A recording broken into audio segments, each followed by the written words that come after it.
Foreign service একাডেমিতে রাজনৈতিক দলগুলোর সাথে চতুর্থ দিনের মতো বৈঠক করছে জাতীয় ঐকমত্য কমিশন। সেখানে আছেন স্পেশাল করেসপন্ডেন্ট ইমরুল আহসান।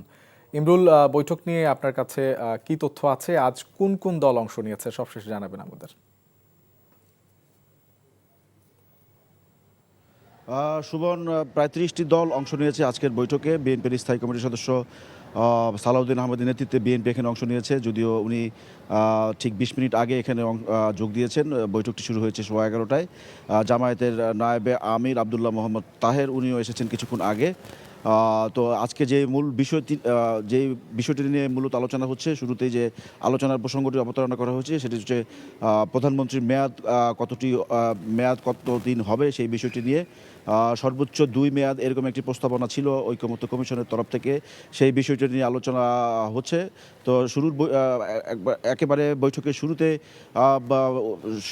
উদ্বোধনী বক্তব্য রাখেন ঐকমত্য কমিশনের সহসভাপতি আলী রিয়াজ। উনি যেটা বলেছেন যে 3/4 দল প্রধানমন্ত্রীর মেয়াদ 2 মেয়াদ সর্বোচ্চ করার পক্ষে মত দিয়েছেন। বিএনপি সহ অন্যান্য কিছু দল এখন আসলে এই বিষয়টিতে ঐকমত্যে পৌঁছায়নি। তবে বৈঠকের শুরুতে জুনায়েদ সাকি একটি ভ্যালিড পয়েন্টে উনি অবতারণা করেছেন যে কোনো কারণে যদি সংসদের মেয়াদ যেটি গত মেয়াদে হয়েছে, অর্থাৎ সর্বশেষ 2024 সালের নির্বাচনে শেখ হাসিনা যখন প্রধানমন্ত্রী হন সেই সংসদের মেয়াদ মাত্র 7 মাস অতিবাহিত হয়েছিল।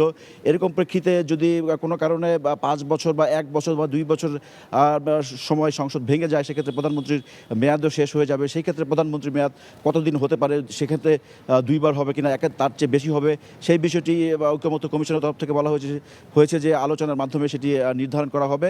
তো আজকের বৈঠকের পর আগামী 2 দিন এই আলোচনা মুলতবি করা হবে এবং আগামী বুধবার থেকে ঐকমত্য কমিশন আলোচনা শুরু করবে। তবে 3-4টি মৌলিক বিষয়ে ঐকমত্য কমিশন যেটি বলেছে যে আগামী সপ্তাহে আলোচনার বিষয়গুলো তারা নির্ধারণ করেছেন, যেহেতু দলগুলোর পক্ষ থেকে বলা হয়েছে যে তারা তাদের দলীয় উচ্চ ফোরামে আলোচনার প্রেক্ষিতে এই বিষয়টি তারা পরিষ্কার হয়ে তারপরে বৈঠকে আসবেন। সেটি হচ্ছে উচ্চকক্ষ কীভাবে গঠিত হবে, সংসদের নারী আসন নির্বাচন পদ্ধতি এবং রাষ্ট্রপতি নির্বাচন যে ইলেকট্রাল কলেজ সিস্টেম প্রস্তাব করা হয়েছে, সেই বিষয়টি আসলে দলীয় ফোরামে আলোচনা করে এখানে তারা উপস্থাপন করবেন। সেই কারণে দলগুলোর পক্ষ থেকে সময় চাওয়া হয়েছে।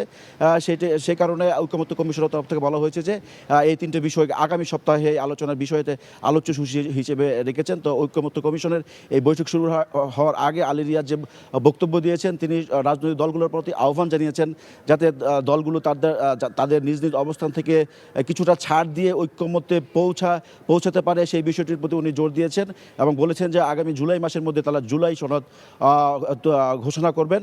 সেই কারণে আসলে দলগুলোকে ছাড় দিয়ে এই দ্রুত ঐকমত্যে পৌঁছানোর আহ্বান জানিয়েছেন। শোভন। ইমরুল, আপনাকে ধন্যবাদ। দর্শক, আমরা জানছিলাম জাতীয় ঐকমত্য কমিশনের বৈঠকের খবর।